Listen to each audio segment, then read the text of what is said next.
আসসালামু আলাইকুম রহমতুল্লাহি ওবরকাতুহু। সম্মানিত দর্শক, বাংলাদেশের রাজনীতিতে মরণঘাতী চক্রান্ত শুরু হয়ে গেছে এবং এখন আমরা যে সময় পার করছি, আগামীতে যে রাজনৈতিক সমীকরণ আপনার আমার সামনে আসছে এবং সেই রাজনৈতিক সমীকরণের কারণে যে সংঘাত, মারামারি, কাটাকাটি, হানাহানি এবং পুরো রাষ্ট্র ব্যবস্থা তছনছ করার মতো যে ঘটনার আলামত তৈরি হয়েছে, সেই আলামতের দুটো নমুনা নিয়ে আপনাদের সঙ্গে আলোচনা করতে চাই। এখন রাজনীতির সবচেয়ে বড় সম্ভাবনা কি? সেই সম্ভাবনা হলো যে বর্তমান সরকার একটি নির্বাচন করবেন, আর নির্বাচনের জন্য প্রয়োজনীয় কিছু সংস্কার, এটা জনগণের একটা আশা আকাঙ্ক্ষা যে কয়বারই তত্ত্বাবধায়ক সরকার এসেছে প্রায় প্রতিবারই কিছু না কিছু মৌলিক পরিবর্তন এসেছে। তো শেখ হাসিনার জমানা, বিশেষ করে তার শেষ 10টি বছর 2014 থেকে 24, এর সময়টিতে সংবিধান, নির্বাচন ব্যবস্থা, প্রশাসনিক আমলাতন্ত্র, তারপর রাজনীতি, অর্থনীতি, ব্যাংকিং ব্যবস্থা, সব ক্ষেত্রে রীতিমতো সর্বনাশের সর্বোচ্চ দলীয়করণ করা হয়েছে। এখন এগুলো নিয়ে আসলে কোনো অবস্থায় তা ভালো রাজনীতিও সম্ভব নয়, ভালো নির্বাচনও সম্ভব নয় এবং ক্ষমতা পরিবর্তন সম্ভব নয়। তো এই জন্য কিছু কিছু মৌলিক বিষয় খুব দ্রুততার সাথে করে একটি গ্রহণযোগ্য নির্বাচন হবে এবং সেই নির্বাচনের পর সবচেয়ে জনপ্রিয় দল হিসেবে বিএনপি ক্ষমতায় আসবে। এটা একেবারে দুটো নিশ্চিত সম্ভাবনা নিয়ে কিন্তু আমরা গত 5 মাস ধরে যে কাজ করছিলাম বা আমরা যে স্বপ্ন দেখেছিলাম, সেই স্বপ্নের মূলে এখন আঘাত লেগেছে এবং যে আশা আমাদের মনের মধ্যে ছিল, সে আশার যে গুড়ে বালি পড়ে গেছে। সাম্প্রতিক সময় আপনি দেখবেন যে মেজর ডালিম এই নামটি চলে এসেছে এবং আমাদের এই দেশে যত সেই স্বাধীনতা পরবর্তী সময় যত অনাথ সৃষ্টি, প্রায় সব অনাথ সৃষ্টির মূলেই এই যে 75-এর 15ই আগস্টের যে খুনি গ্রুপটি ছিল, দ্য কিলার গ্রুপ, তাদের একটা বিরাট ভূমিকা ছিল দেশের ভেতরে কিংবা দেশের বাইরে। যেমন ধরুন, এরশাদ জমানাতে ফ্রিডম পার্টি গঠন করা, কর্নেল ফারুক এবং কর্নেল রশিদদেরকে রাজনীতির পাদপীঠে নিয়ে আসা এবং তাদের মাধ্যমে আওয়ামী লীগকে রীতিমতো কবরে পাঠানোর যে চক্রান্ত জাতীয় পার্টি করেছিল এবং তাদের মাধ্যমে বিএনপির উপর যে একটা মনস্তাত্ত্বিক যে চাপ ওই এরশাদ জমানাতে হয়েছিল, যার ফলে আওয়ামী লীগ এবং বিএনপি দুটো রাজনৈতিক দল কিন্তু রীতিমতো বেসামাল হয়ে পড়েছিল। এই কর্নেল ফারুক, এই কর্নেল রশিদরা 32 নম্বরের বাড়িতে লোক পাঠিয়ে সরাসরি গুলি করেছে। 75-এর 15ই আগস্টের যারা হত্যাকারী, তারা ওই পার্লামেন্টে গিয়ে এমপি হয়েছে এবং সদম্ভে নিজেদেরকে হত্যাকারী হিসেবে ঘোষণা করেছে। যারা এই কাজগুলো করিয়েছেন জাতীয় পার্টি, আওয়ামী লীগের জায়গাতে আছে, বিএনপি বিএনপির জায়গাতে আছে, কিন্তু জাতীয় পার্টির যে কি সর্বনাশ হয়েছে এবং জাতীয় পার্টির প্রতিটি মানুষ তাদের এই সকল মন্দ চিন্তার কারণে কি বিপদ এবং বিপত্তির মধ্যে পড়েছেন। যারা কাছে থেকে জাতীয় পার্টিকে চিনেন, জানেন, তারা সবাই জানেন যে তাদের ব্যক্তিগত জীবন, পারিবারিক জীবন, ব্যবসায়িক জীবন তছনছ হয়ে গেছে কেবলমাত্র খুনিদেরকে আশ্রয় এবং প্রশ্রয় দেওয়ার কারণে। তো একইভাবে আমাদের দেশে যারা চিহ্নিত রাজাকার, চিহ্নিত আলবদর, তাদেরকে যারা আশ্রয় দিয়েছে, প্রশ্রয় দিয়েছে বা তাদের মাধ্যমে রাজনীতিকে জটিল করার চেষ্টা করেছে, তাদের পরিণতি কিন্তু ভালো হয়নি। এই গেল একটি বিষয়। আরেকটি বিষয় হলো রাজনীতির ক্ষেত্রে ধর্মকে ব্যবহার করা। বিশেষ করে ভণ্ডামি করা। তো এই কাজগুলো যারা রাষ্ট্র ক্ষমতায় বসে কোরআনকে ব্যবহার করার চেষ্টা করেছে, আজানকে ব্যবহার করার চেষ্টা করছে, তারপর যাকে বলা হয় হাদিসকে ব্যবহার করার চেষ্টা করেছে, দাড়ি টুপিধারীদেরকে ব্যবহার করার চেষ্টা করেছে, তাদের কারোর পরিণতি ভালো হয়নি। একটা সিঙ্গেল মানুষ সাস্টেন করেনি, সেটা আওয়ামী লীগের হোক, বিএনপির হোক, জামাতের হোক, তারপরে অন্য যে সকল ইসলামিক দলগুলো রয়েছে, যারা বিভিন্ন সময়টিতে বড় বড় দলগুলোর সাথে সাহায্যকারী হিসেবে এসেছে। জাতীয় পার্টির সঙ্গে অনেক ইসলামিক দল ছিল, তারপর আওয়ামী লীগের সাথে ছিল, বিএনপির সাথে ছিল। আপনি গিয়ে দেখেন যে এ সকল রাজনৈতিক দলের প্রধান ব্যক্তি, কর্তা ব্যক্তি, এদের ব্যক্তিগত জীবন, পারিবারিক জীবন এবং শরীর স্বাস্থ্যের উপর রীতিমতো আল্লাহর সর্বোচ্চ গজব নাজিল হয়েছে। মানুষের নফরত, ঘৃণা এদের উপর এত বেশি মাত্রায় আপতিত হয়েছে যে অনেকে নিজের স্ত্রীর হাতে জুতো পেটা খেয়েছেন, অনেকে আপন ভাইয়ের হাতে লাথি খেয়েছেন। বড় বড় সেই ভণ্ড পীর, বড় বড় মাজার ব্যবসায়ী, এবং এরা সামনে সামনে এই কাজ করেছে। অনেক বড় ভণ্ড পীর, বিশাল ভণ্ড পীর। এখন লক্ষ লক্ষ মুরিদ তাদের, কিন্তু দেখা গেল পীর সাহেব মদ্যপান করেন, বিভিন্ন রকম মদ্যপান করেন। পীর সাহেব সিগারেট খান, পীর সাহেবের স্ত্রী প্যান্ট পরে দুবাইতে গিয়ে যা ইচ্ছে তাই করেন। এই ঘটনা বাংলাদেশে সেই এরশাদ জমানা থেকে এখন পর্যন্ত চলছে। এর আগে আমরা এগুলো শুনিনি, এরশাদ থেকে এখন পর্যন্ত। আর এখন তো ভণ্ড পীরদের বাড়াবাড়ি এত পর্যায়ে চলে গেছে যে এই পট পরিবর্তন হওয়ার পর অনেকে যে জামাতের যারা লোকজন আছে, যারা সাধারণত এই পীর বিরোধী, মাজার বিরোধী, তাদের নেতাকর্মীরা রাগ সামলাতে পারেনি, জাস্ট ডলা দিয়েছে এই ভণ্ড পীরদের বা ভণ্ড মাজার পূজারীদের অনেককে।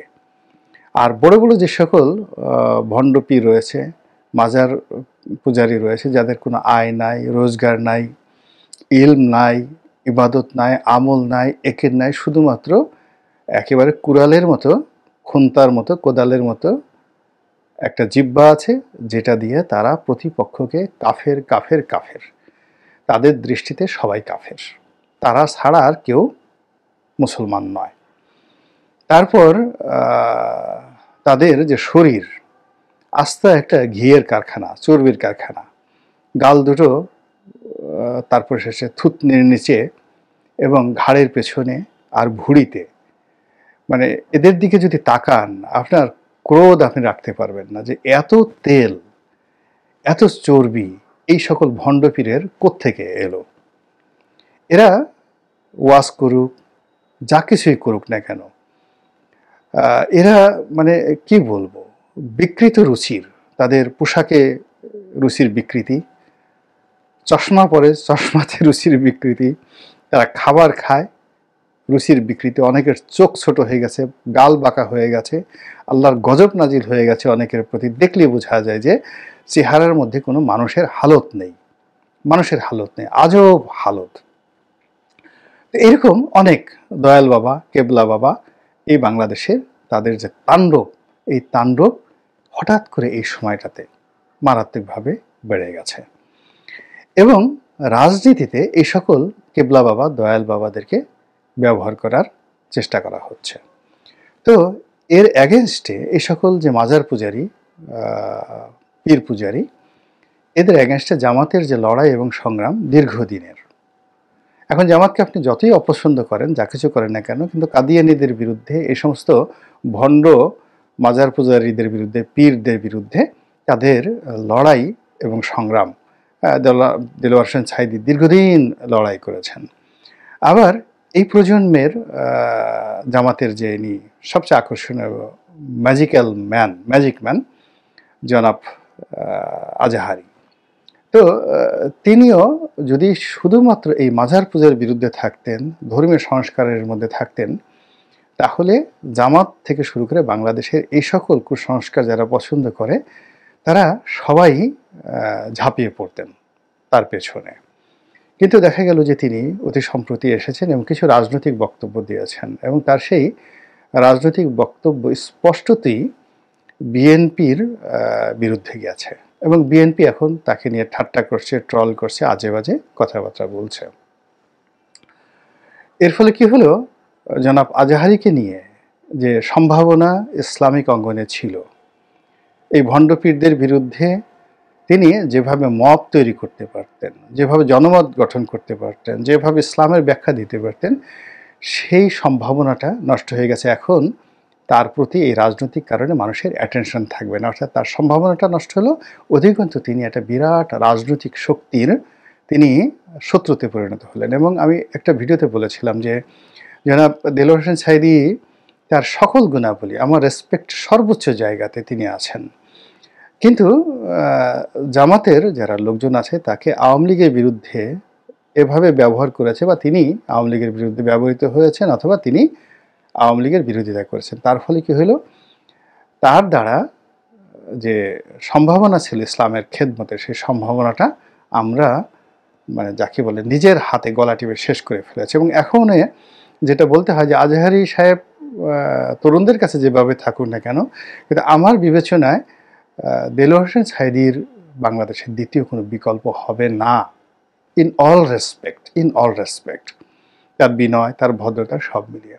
তো আজহারী সাহেবের বয়স অল্প, তিনি হয়তো আগামীতে আরও অগ্রগামী হতেন, আরও সুন্দর হতেন, কিন্তু এই মানুষটিকে রাজনীতিতে বিএনপির অ্যাগেনস্টে দাঁড় করানোর কারণে তার যে মূল যে অথবা তার যে ফান্ডামেন্টাল যে ক্যারেক্টারিস্টিক্স, সেটি এখন বিতর্কিত হয়ে গেছে এবং তাকে দিয়ে আর না রাজনীতি করানো যাবে, না ধর্মের সেবা করা যাবে বা ধর্মের খেদমত করা যাবে, এরকম হয়ে গেল অবস্থা।